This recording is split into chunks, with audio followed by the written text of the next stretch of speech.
know for the first time we're seeing some of those actual classified documents, obviously redacted, that the FBI took from Mar-A-Lago. And if a picture is worth 1,000 words, that picture may only need 6 of them. Is Donald Trump in trouble legally?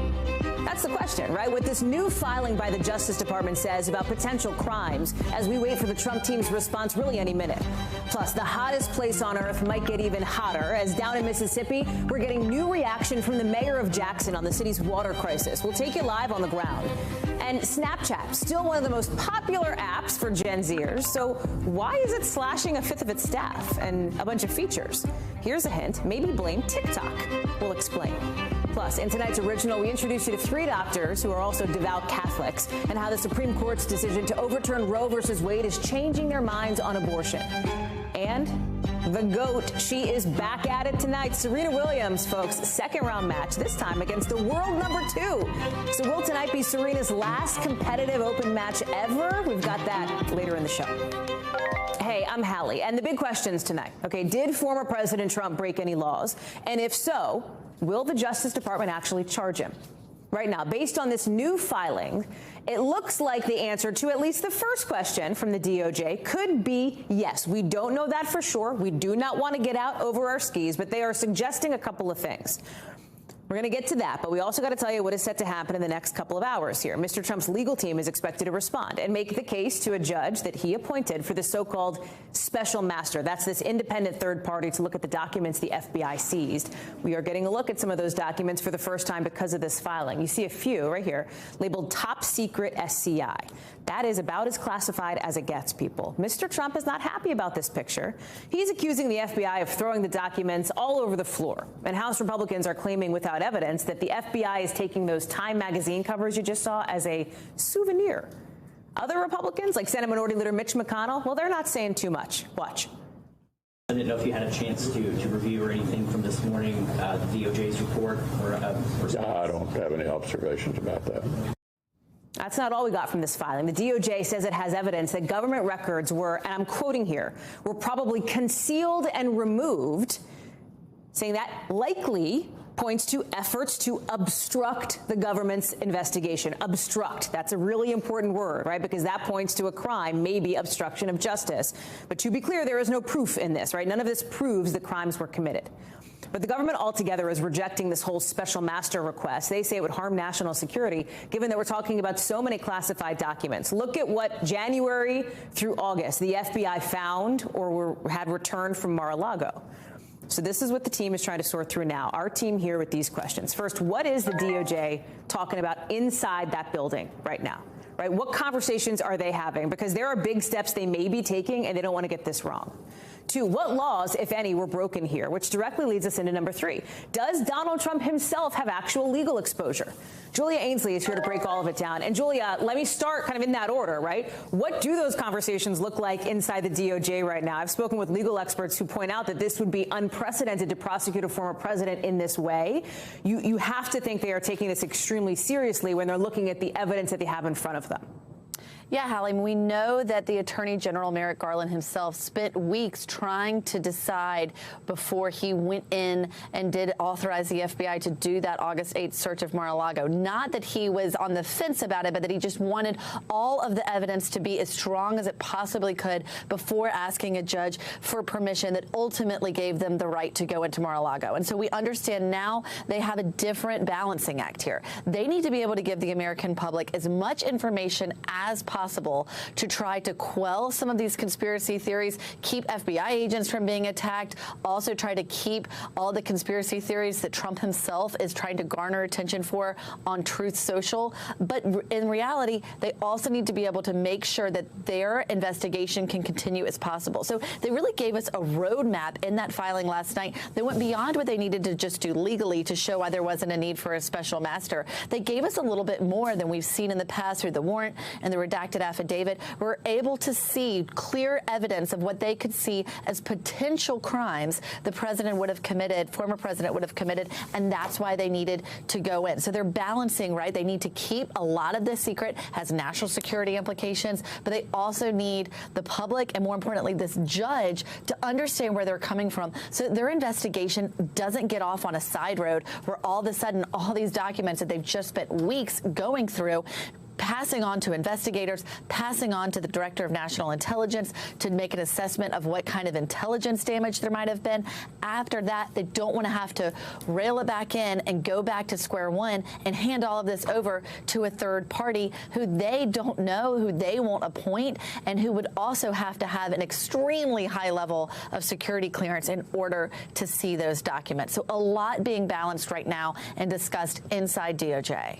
Let's give folks an idea of the potential, and I stress potential, crimes that we're talking about here. The DOJ, per its search warrant, cited several criminal statutes, right? Concealment, removal, possibly losing defense information, destruction of records, falsification of records. This new filing, right, that I think everybody has been dissecting today seems to point to a couple of potential crimes. Number one, obstruction, as we talked about. And number two, maybe lying to the FBI, because the DOJ basically says that its agents found in a matter of hours twice as many documents as what Trump's attorneys, Mr. Trump's attorneys, had initially handed over, even after they had said they'd done a diligent review.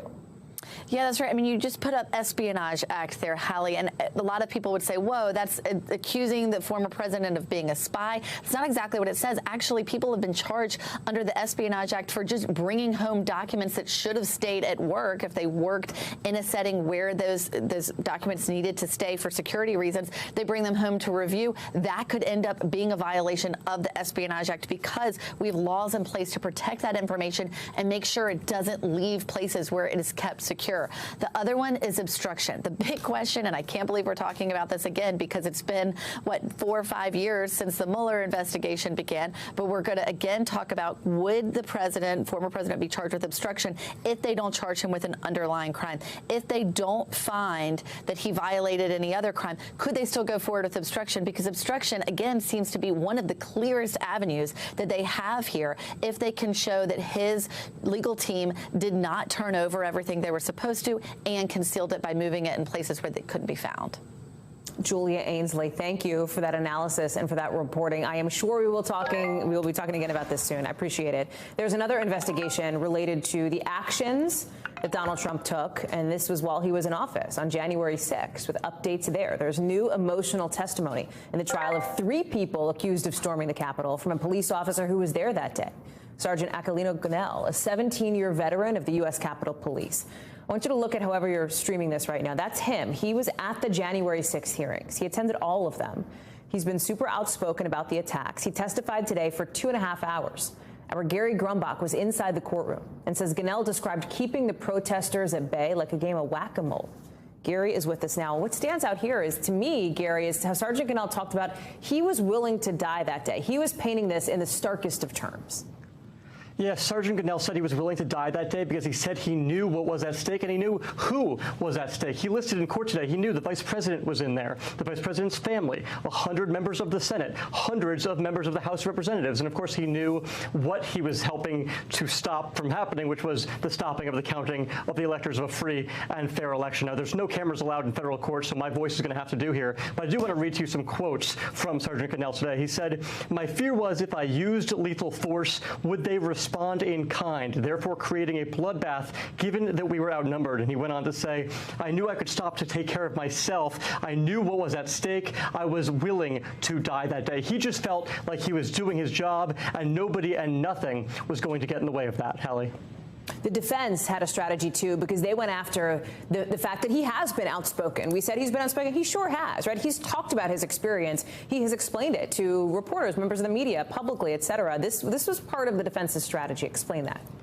Yeah, this was not the first criminal trial that he's testified in, and they've made that clear, the defense. This is also, he's done more than 40 television and print interviews. They made that clear. He's been very active on Twitter. They made that clear. And he also now has a book deal where he's going to be paid for talking about his experience through this book deal. And really, I think what they tried to make is make a point that they wanted to show that he was all about himself, not about saving other people. But Gunnell says he's just trying to make sure everyone understands the gravity of the situation.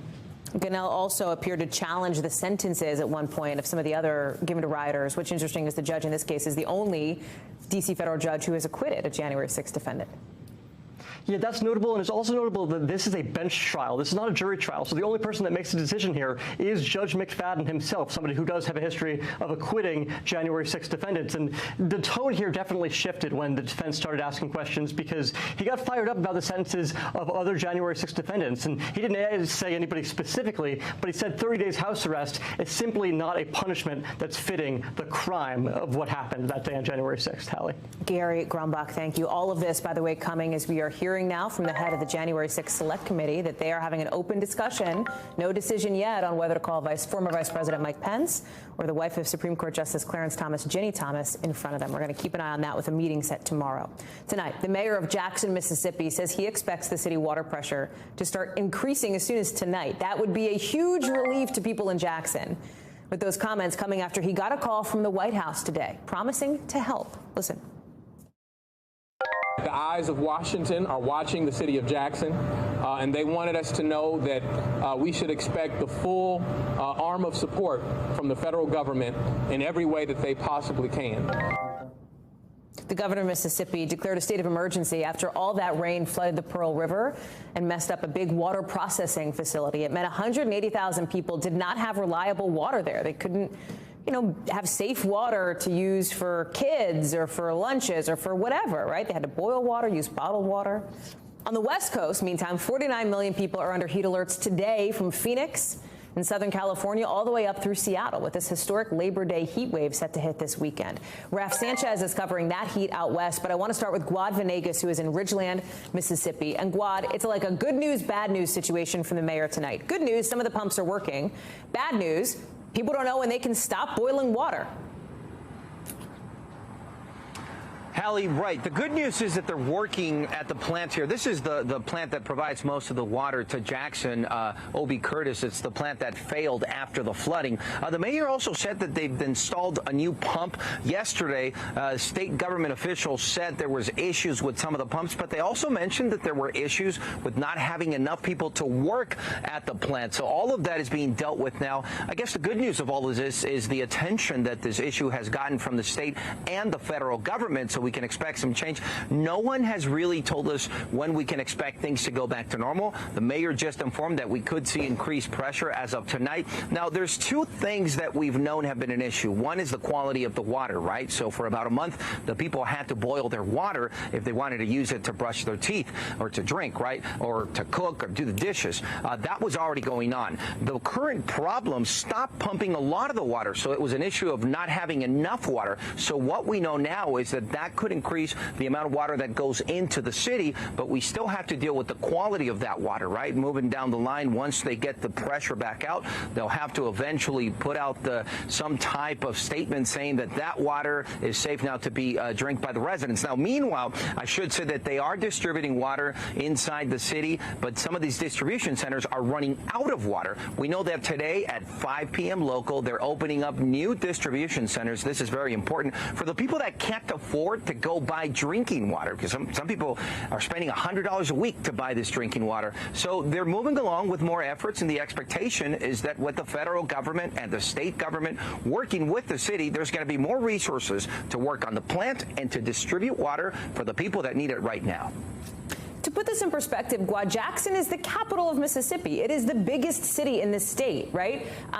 It's the capital of a state in America, and people there say the city's had water problems for years. It feels like there are systemic issues, and it feels like the question a lot of people are asking is, how could a city like Jackson have problems that are this prevalent, this lingering, and this foundational? That's the question. And when the mayor speaks about this, he says he's been asking for help for years, for months. He's been talking about this, but the issues themselves have been here for years, according to the mayor. So, I mean, it's hard to tell what exactly happened and who stopped making the necessary repairs. The mayor says they've needed more funds to hire the people that they need for the equipment. The state government says they're looking into it now. So it's difficult to understand exactly what happened. What we know from talking to members of the community, Hallie, is that they've been living under these conditions for so long, they've gotten used to it. So it's a little surreal when you go into the community and you ask someone, how's the water at your house? And they say, I've got some pressure, so that's good. You know, they've gotten used to this. I spoke with a mother who took me into her kitchen. Half the kitchen was used to store water because this is the way they've been living. So for someone from outside of the city, that's unacceptable. But the people here have had to accommodate to that. So now with all of this attention, the hope is that everything gets repaired.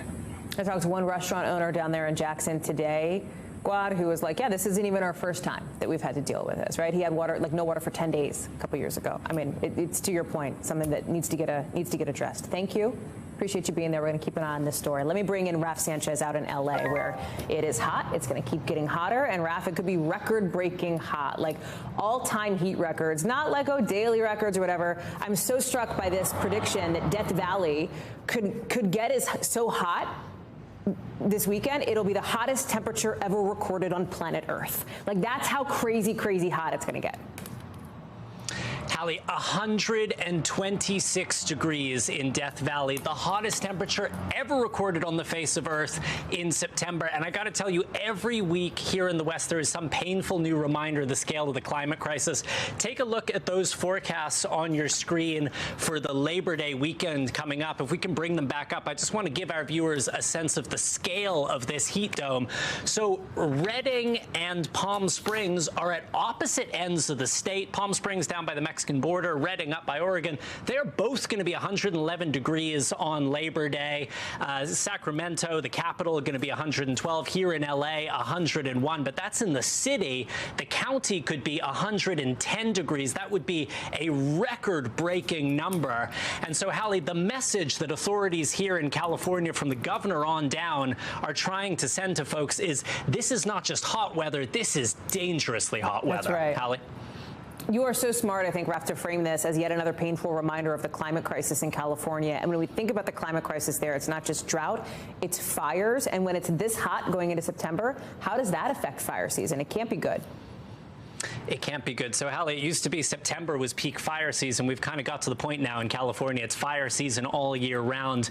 But this level of heat brings an enormous amount of dry kindling, which is the key component in forest fires. And so one of the things that state authorities are saying is, look, if you are going on a camping trip this Labor Day weekend, you have to be super conscious of what you're doing with your campfire. You do not want to be the person whose stray sparks brings the next big Californian wildfire, Hallie.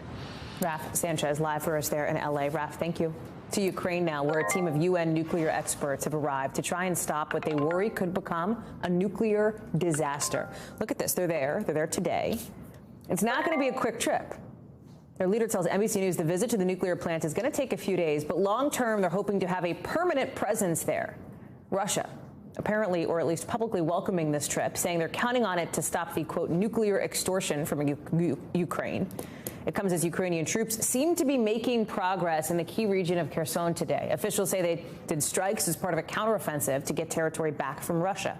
Megan Fitzgerald is with me now. And Megan, so the nuclear team is in the city. We saw those, we just looked at that shot of those vans arriving. They don't actually get to the plant until tomorrow. What does it look like once they're there? And when they say they want to be there permanently, will they really be able to do that? Well, that certainly is the mission here. We heard from the Director General today. He wants to be there for several days. He wants to have this permanent presence at the facility because the overarching mission is to try and prevent a nuclear accident from taking place at this facility that we know has been shelled, has been hit, has been knocked offline over the last several weeks because of constant fighting in the area there. Now, a Russian-installed official told a Russia media outlet in Interfax that this is going to be a one-day trip. They're going to be in and out by tomorrow evening, that they're only going to inspect 2 of these 6 reactors. This is a massive facility. That's what they're reporting. But what this Director General is saying is that this is a complex mission, and they are going to need time to be able to comb through it, check all the boxes, and to make sure that a nuclear disaster is not imminent. So that is something that is yet to be seen. And another question that's out there is, are they going to have an opportunity to speak with those employees that are inside the plant, these Ukrainian employees that have been running this facility for the last 6 months? And will they be able to speak candidly and freely with them? That's something that we just don't know. So, Hallie, all eyes are going to be on this mission as those 14 inspectors make their way inside this facility tomorrow. How about the latest on the fighting on the ground in Kherson, Megan? The UK Defense Ministry saying, hey, Ukraine has actually pushed back the front line because the Russian defense is so sort of sparse in this area. Talk about the importance of this territory and where things stand now. Yeah, absolutely. So what we know is that this counteroffensive that the Ukrainian military launched started on Monday. The mission here is to take back territory in the south, the Kherson region. This is territory that we saw the Russians take over pretty much immediately in the very beginning of this war 6 months ago. This counteroffensive seems to be working. According to Ukrainian officials, according to the White House, they've already taken back several villages in that area. Now, of course, they're being tight-lipped about this. They're not saying much, but we do understand from speaking yesterday to U.S. Senators Amy Klobuchar, along with Ron Portman, that it's the weapons that these Ukrainian military officials have, that the front line has from the U.S., from places like the U.K., that's really making a significant difference in this war. Megan Fitzgerald live for us in Kyiv. Megan, I'm glad to have you with us tonight. Thank you. We got a lot more to get to this hour. New data showing Americans are living their shortest lives in 26 years. The numbers being called historic as it relates to life expectancy and how long you may live. Plus, the parent company of Snapchat laying off more than 1,000 workers. The latest news in a bad year for big tech companies. So what's up with that downturn? Stay with us.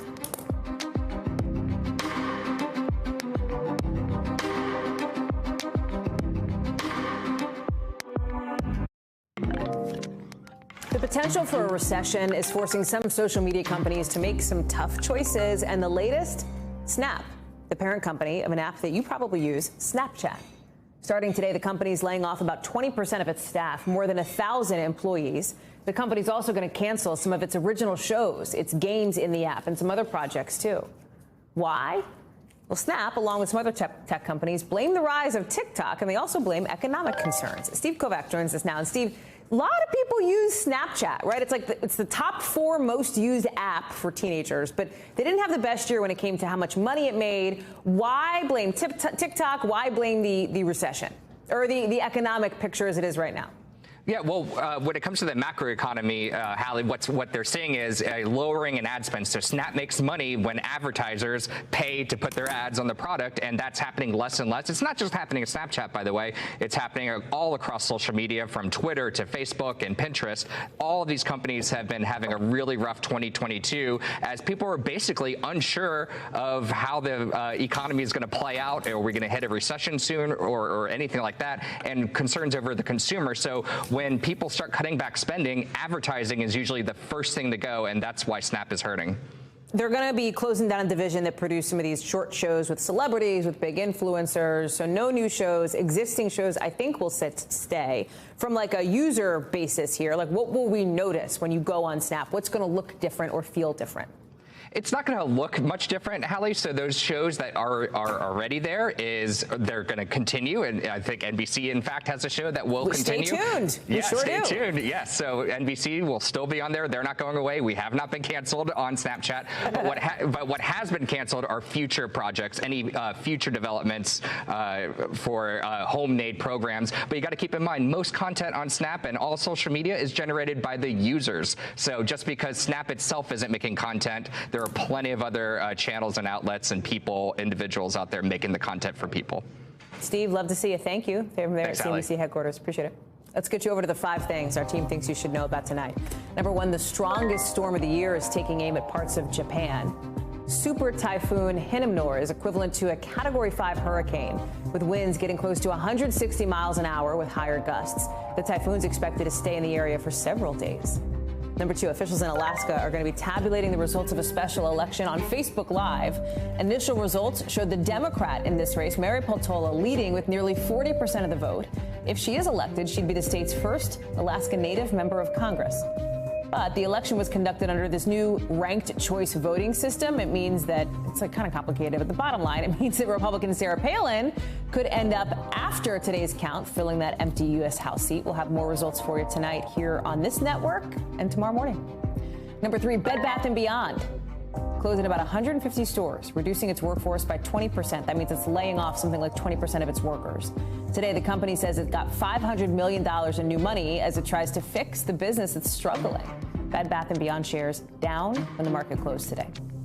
Number 4, take a look at this from Spain, where people threw 130 tons of overripe tomatoes onto people on purpose. It's the famous Tomatina street tomato fight. It is back after a 2-year COVID suspension. You have to pay to have tomatoes thrown at you. It's $12. And like 20,000 people ponied up. Number 5, check it out. These new extraordinary images from the Hubble and James Webb telescopes. You're looking at a so-called phantom galaxy, M74. It's a spiral of solar systems 32 million light years away in the Pisces constellation. Love that. A reliable measure to show how healthy Americans are doesn't seem to be doing so awesome. Life expectancy in the U.S. is down for the second year in a row in 2021. This is according to a new government report out today. It means on average, our life expectancy is the lowest it's been in more than 20 years, with some medical experts calling this an historic setback, a dismal situation. Translation, it ain't great, okay? In 2019, the average life expectancy was 78 years, 10 months. 2020, it dropped to 77 years, and then last year down to 76 years, 1 month.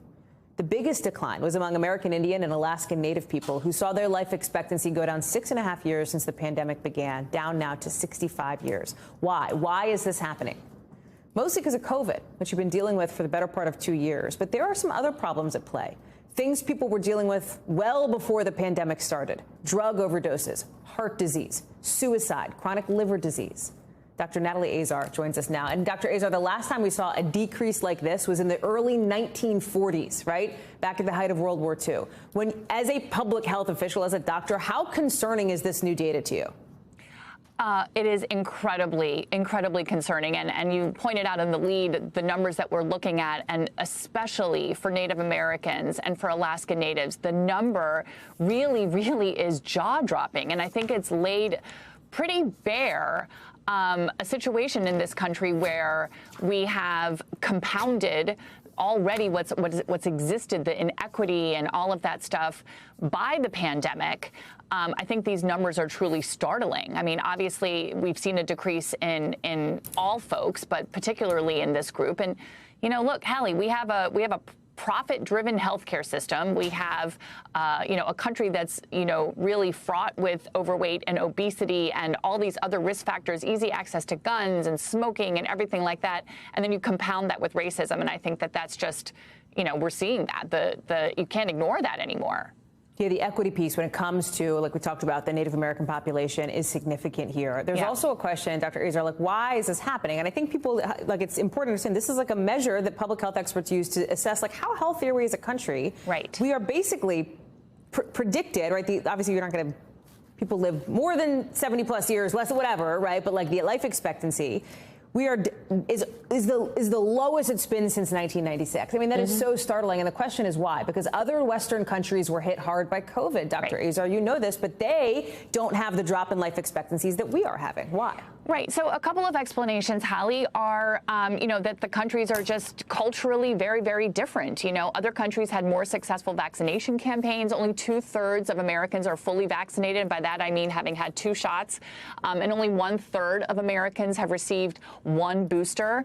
Behaviorally, we are much, much less likely to, abide by, the guidance and restrictions and things like that. But I think what it really, really shows, look, if you dissect the numbers and you just look at the distribution of the loss that we've seen along ethnic or, racial groups, it's not for everyone, right? I mean, it's like if you have a well-to-do, upper middle class white person, they're probably going to live longer than the 76 years. But what we've seen here is that the groups that have always been marginalized have even been more marginalized by the pandemic. And it's just really, uncovered all of that kind of systemic inequality that we've been dealing with for a long time and nobody likes to talk about because it's ugly. But I think you can't ignore it. Dr. Azar, such an important point. Thank you for being with us. Always good to see you. Coming up, some new audio into NBC News where Mehmet Oz calls all abortions murder. That happened before Roe was overturned. So how's that going to play on the campaign trail now? Plus, we talk with women who went from protesting abortions to providing them. We'll explain coming up.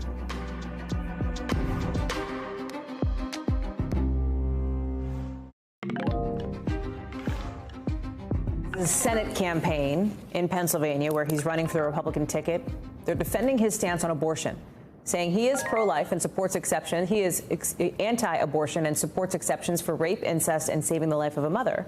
After audio was released from a virtual town hall in May in which Dr. Oz called abortion murder, he says, at any stage of pregnancy. If life starts at conception, why do you care what age the heart starts beating at? It's it's still murder. I want to bring in now Hallie Vitale. And Hallie, what Oz said at the time was during the primary campaign, which is very different from the general election campaign he finds himself in now. Yeah. He called it murder in May. Now his campaign says he believes in exceptions. His opponent, John Fetterman, has a campaign saying everybody knows that Oz's abortion position is not popular. Talk to us about the back and forth here and the broader context to this in a moment. Yeah, what we're seeing across the country, Hallie, is Republicans trying to moderate the positions that they hold on abortion access, especially after seeing what happens in places like Kansas, where there was that abortion referendum vote that was able to stave off more restrictions on the abortion front in that state, despite it being a red state predominantly. And then, of course, most recently in one of those New York State special elections, Democrats were able to do well in a swingy district because of their message that was so hyper-focused on reproductive rights. And so in Pennsylvania, as well as in Arizona, we are seeing across the board Republicans moderating their positions, and in this case, for Dr. Oz's campaign, trying to say that he does support these exceptions when, despite the fact that this came in May, saying behind closed doors that his reasoning was that it doesn't matter if you are pro-life, then you do think that in this instance, abortion is still murder at any phase. And he did explain this somewhat in detail in the audio that we obtained. The Fetterman campaign, of course, trying to capitalize on this, painting their opponent as extreme on this issue, even as Republicans try to paint Democrats as similarly extreme. And I think about, you mentioned, but Blake Masters in Arizona, right, who scrubbed his website's policy page of some of his views on abortion restrictions, for example. I wonder, you've talked about this Republican messaging here, Hallie, but the midterms are going to be a real test of this, it seems. Clearly, and it's also clear that Republicans are seeing warning signs in the way that we've seen polling data on enthusiasm and just closing the gap on the generic ballot between Republicans and Democrats. Republicans felt good about the gains that they could make in this midterm election cycle, especially in the House. But what we're seeing is that broadly, the landscape in this post-Roe environment has seemingly shifted in favor of Democrats, especially as you start seeing more voters saying that one of the top issues, if not the only issue that's motivating their vote in this upcoming cycle, is on abortion access and the larger reproductive rights landscape. Hallie Vitale, live for us with your new book, Hallie, on the bookshelf behind you. We should note, electable, out on bookshelves now. Thank you, friend. To tonight's original now, with in-depth reporting on a topic we've been watching, and it is exactly what we've been talking about here, abortion rights. The decision about whether to add an abortion rights proposal to the November ballot in one state, Michigan, is probably going to end up with that state's Supreme Court, after a vote among the group that oversees the state's elections ended in a tie. It's part of this bigger state-by-state battle after the Supreme Court overturned Roe. And it's put doctors, some of them, in a tough position, both legally and morally, some say. Our team spoke with 3 Catholic providers in states where the procedure is still legal who have changed their minds on the issue of abortion. Here's Kathy Park. My younger self absolutely would have been celebrating the decision to overturn Roe versus Wade. A devoted Catholic, Jenny Villavicencio, once protested against abortion rights. In high school, I was writing essays and reading them to my classmates about why abortion was wrong. Until she found herself at a family planning clinic to get a morning after pill. I had to pass through protesters who were screaming horrible things at me. And I remember thinking, I'm on your side. I'm pro-life. But inside the clinic, she started to reconsider. I couldn't tell who was there for an abortion, who was there for Plan B or contraception or a pap smear.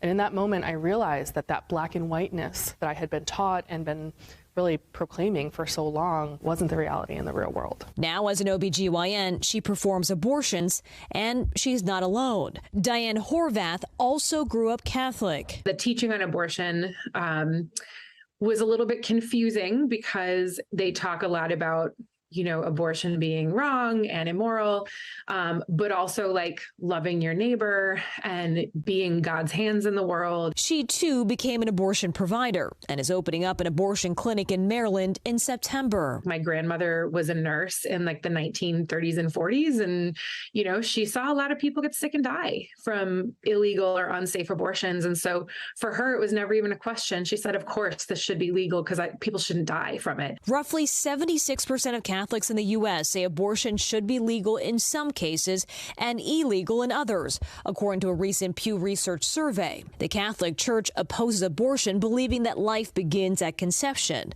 Pope Francis has compared it to hiring a hitman. I practiced abortions, did abortions, during the first 2 years of my residency. While doctors Villavicencio and Horvath once opposed abortion and are now providers, some, like Dr. John Bruchowski, went a different direction. It came to a head one day. I had to call the NICU.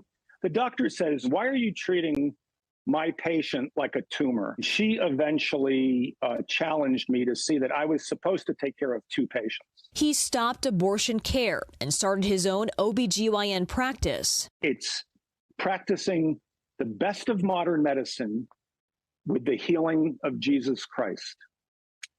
And you don't have to say anything about Jesus in order to do that.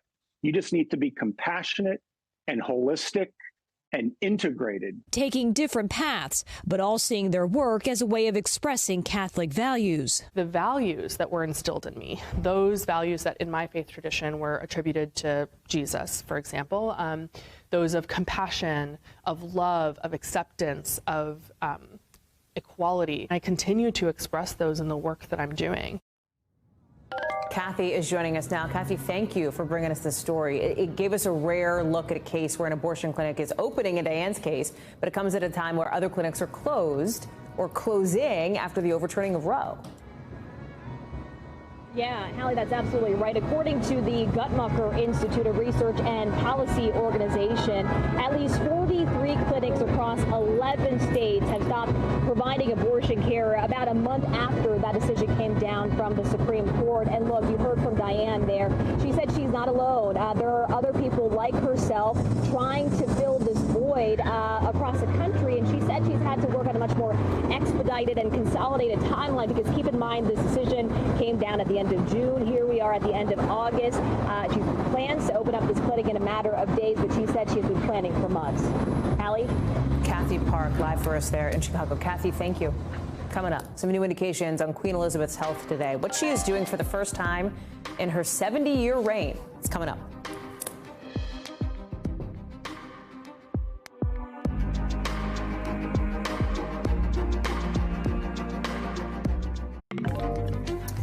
Today marks 25 years to the day since the death of Princess Diana, and we are seeing a number of new memorials and services across Europe, including this memorial in Paris, where she died after a high-speed car crash. Some people even came from the UK just to be there. Similar scenes, of course, in and around the UK. Look at Kensington Palace. People came to lay down flowers, to write cards, to pay tribute. It's coming as Buckingham Palace today confirmed Queen Elizabeth will appoint the new Prime Minister at Balmoral Castle in Scotland. Why is this a big deal? It'll be the first time in her 70 years as Queen that this is not being done at Buckingham, because it would have been kind of a journey, a bit of a schlep for her to get there. It's 1,000 miles round trip. Molly Hunter joins us now. And Molly, this Queen Elizabeth news is raising some questions about her health, because it's an example of her doing less when it comes to her royal duties. Yeah, Hallie, that's right. And you hit the nail on the head. It is a schlep for the monarch. She has spent the summer up at Balmoral. It is her estate up in the Highlands in Scotland. Apparently, she prefers it to London. And this was clearly a way that Buckingham Palace and, everyone else around her could confirm that she would absolutely basically be present for this. She wants to be there to choose and to speak and to meet with her 15th prime minister. So whether she came back to Buckingham Palace, she has, Hallie, we know, canceled events because of her health, because of mobility issues. She has had COVID in the last couple of years, just like so many of us. So this was a guarantee. If she was at Balmoral and outgoing Prime Minister Boris Johnson and the incoming Prime Minister yet to be determined, either Liz Truss or Rishi Sunak, went up to Balmoral, that was a guaranteed moment where she knew she would be there and wouldn't have to really move around. So what exactly are we reading into it? Is there additional health issues that we don't know? That's certainly what everyone's talking about here, Hallie. But it is a big deal. It is the first time this has happened. And just, I like this detail as well. This ceremony is called Kissing Hands. And it's been done for every prime minister. And that, like you said, it's been done at Buckingham Palace every single time she's had to do it. A long time tradition. It's an important day, I think, too, for people where you are. And here, too, because it's been 25 years since Princess Diana passed away. I can imagine she died. It's a really emotional moment for the country. Talk to me about what it's been like as you've been in and around London today.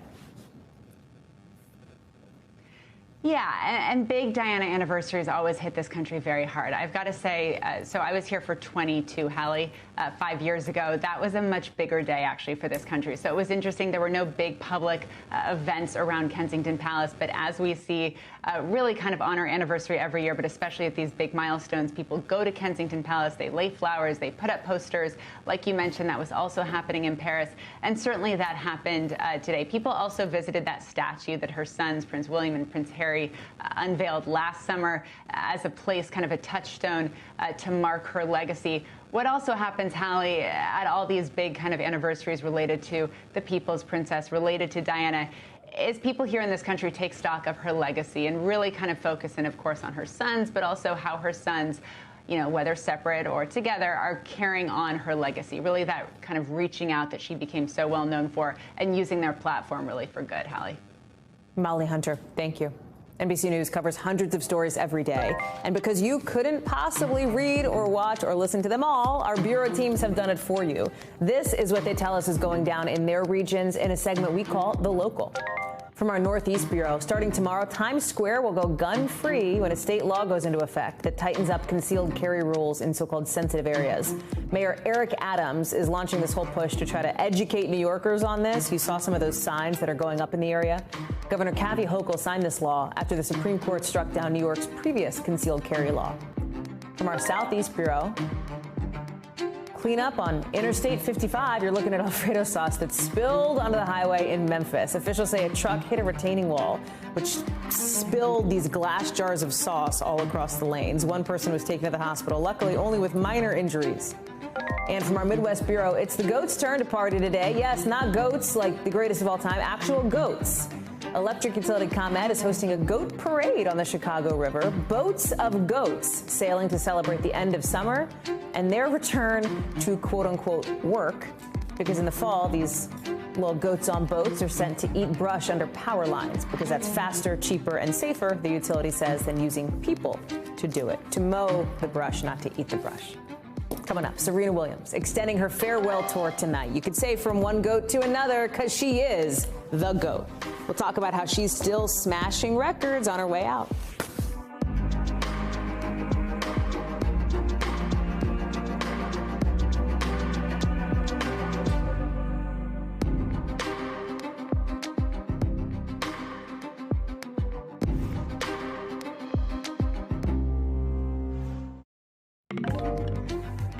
We have not seen the last of Serena Williams yet. She is back on the court tonight in Queens, New York, facing the #2 player in the world in their first ever matchup. And listen, this could be Serena Williams' last singles match of her entire career.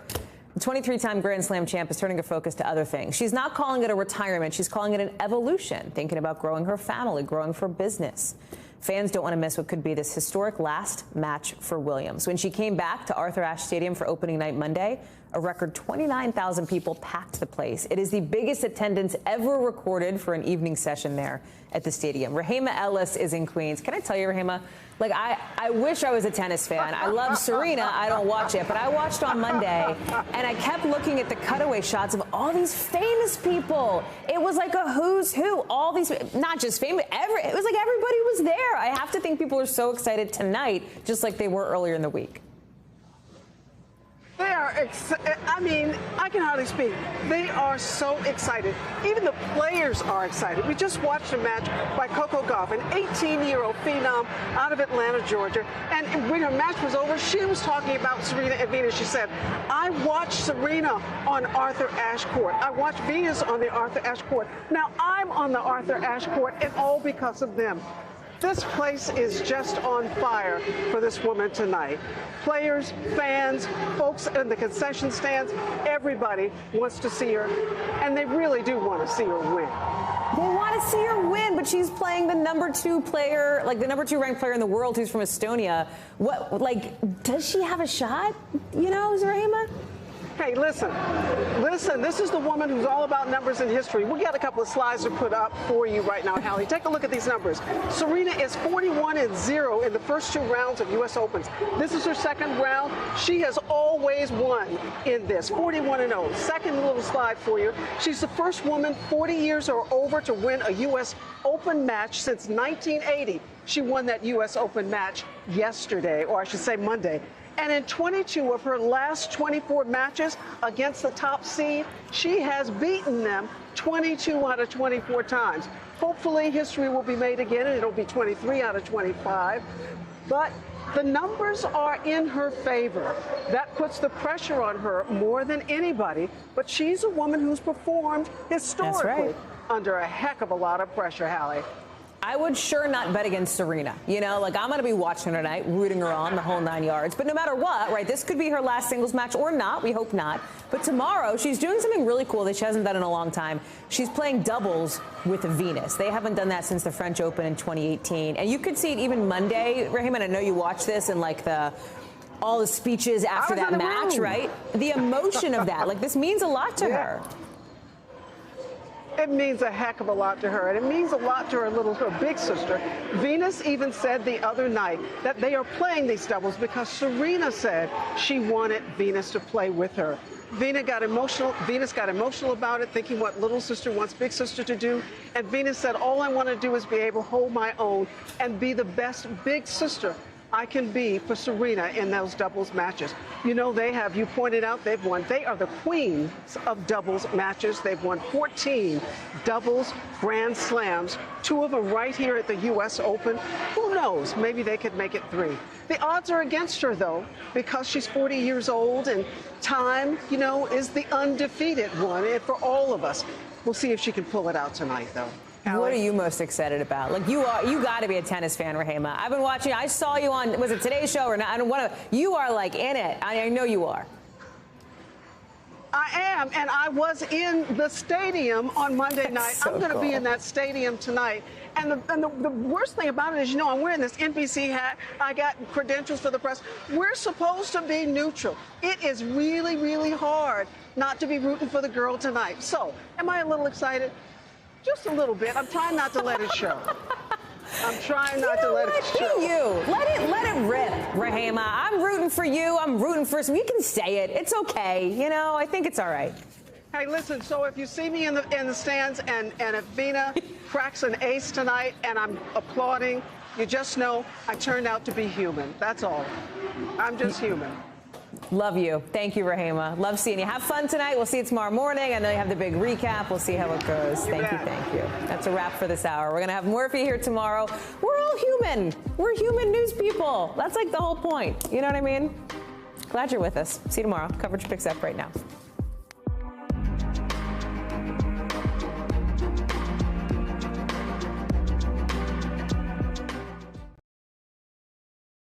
Thanks for watching our YouTube channel. Follow today's top stories and breaking news by downloading the NBC News app.